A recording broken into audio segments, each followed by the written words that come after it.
This elderly woman complains of ear pain and strange noises, Shit, that's cold. but doctors find something far more terrifying. Agnes, a 64-year-old woman, complained of unbearable ear pain to her daughter Odessa. "There are so many strange noises in my ear," she whispered fearfully one evening, tears streaming down her face. Alarmed by her mother's distress, Odessa wasted no time. She rushed Agnes to the emergency room, silently praying it wasn't anything serious. When they arrived, the nurse immediately recognized the urgency of the situation. Minutes later, a doctor was called in to examine Agnes.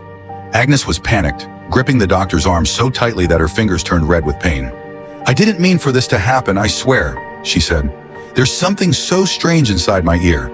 It's driving me mad with pain." After a brief examination, the doctor speculated that it might be a bug. As the doctor tried to extract what he thought was a bug, he suddenly stopped. A cathedral-like silence spread throughout the room because what he was observing was much more